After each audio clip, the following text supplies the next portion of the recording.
probably seen it everywhere. Artificial intelligence is exploding into one of the most personal and, let's be honest, vulnerable parts of our lives, our mental health. We're being promised this future where anyone, anywhere, can get support from an AI therapist. But is this a genuine technological breakthrough for a world in crisis? Or is it a breakdown just waiting to happen? Okay, let's dive in and find out. So first things first, to really get why AI is even part of this conversation, we have to wrap our heads around the sheer scale of the problem it's supposedly here to solve. Okay, look at this number, $16 trillion. Just let that sink in for a second. That's the estimated global economic hit from the mental illness burden just between 2010 and 2030. So yeah, this crisis isn't just personal, it is a massive global economic issue. And it all really boils down to this one huge problem, what's called the global mental health gap. I mean, think about it. 1 in 6 people worldwide is dealing with a mental health disorder. But at the same time, there's a serious shortage of professionals who can actually help. And this isn't just an issue somewhere else. Even in the wealthiest countries, getting care you can afford when you need it, it's a massive challenge for so many people. So you've got this immense growing need, and just not enough people to meet it. And right into that gap, technology has, well, quite literally entered the chat. Which brings us to the big question, the one we're really digging in today. Could an algorithm actually be the answer? All right, let's start with the sunny side of the street, the optimistic take. In this version of the future, AI isn't here to replace human therapists. No, it's more like a powerful digital assistant working right alongside them. And hey, this isn't just some sci-fi fantasy. Just look at the case of clinical psychologist Lior Biren. He started using an AI tool that, get this, automated his clinical notes. And what did he say? It allowed him to be more present and invested in his client's sessions. Basically, the AI did the boring paperwork, which freed him up to be more, well, human. And he's not alone in feeling this way. A global survey of psychiatrists found that a lot of them are actually pretty hopeful that AI can be a real partner. They're looking at it to, cut down on that mountain of paperwork, make things more efficient, and ultimately help close that huge gap in care that we were just talking about.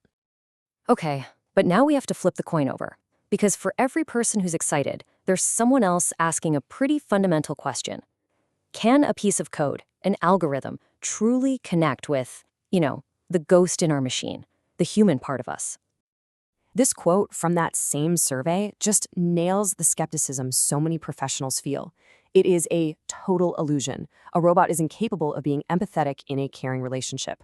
The feeling is that real empathy, the absolute core of any good therapy, is just uniquely human, something code can't fake. But the worries here go way deeper than just a robot that can't feel for you. We're actually starting to see a new and honestly a much more disturbing pattern emerge from these really intense relationships people are forming with bots. They're calling it AI psychosis. It's a state where a person's own reality gets all blurred up with their chatbot interactions. It can lead to delusional thoughts and, scary enough, a total loss of touch with what's real and what's not. So, how does someone even get to that point? Well, psychiatrists are pointing to 2 major risk factors. The first one is what they call immersion. This is when someone spends hours and hours, day after day, with a chatbot, basically shutting out real human contact. The second is deification. That's when the user starts to see the AI as this perfect, all-knowing, almost godlike figure. And look, this isn't just some academic theory. These exact dynamics have been brought up in actual lawsuits involving things like self-harm and even violence. And all of this, it really points to a much bigger system-wide issue. Right now, the whole world of AI mental health is basically an unregulated Wild West. Quick question. Take a guess how many mental health apps are out there ready for you to download right now. The answer? Over 10,000. And the scariest part? The vast majority of them have never been clinically tested. We have no idea if they're safe or if they even work. I mean, just look at the difference here. Human therapists, they're licensed, they're accountable to professional boards, the whole system is regulated. If they mess up and cause harm, there are serious, real-world consequences. But AI bots? They're just out there, unlicensed, unaccountable, unregulated. There's basically no safety net for you, the consumer. Okay, so with these huge risks staring us in the face, how do we actually move forward without things going completely off the rails? And that brings us to our last section. We urgently need to build a framework for the future.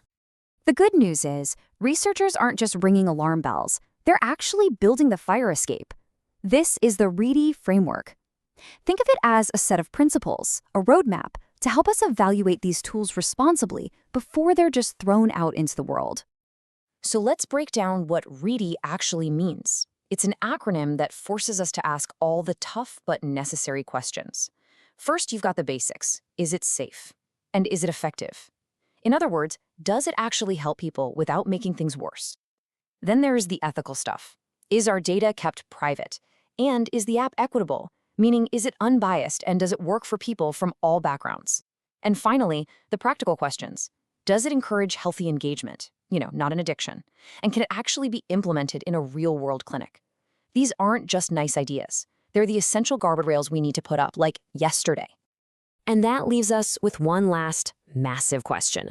Look, AI isn't some far-off concept anymore. It's here. It's now. It's already changing the world of mental health as we speak. But when you look at that huge gap between the incredible promise on one side and the really deep dangers on the other, the real question we all have to ask ourselves is, are we ready for it?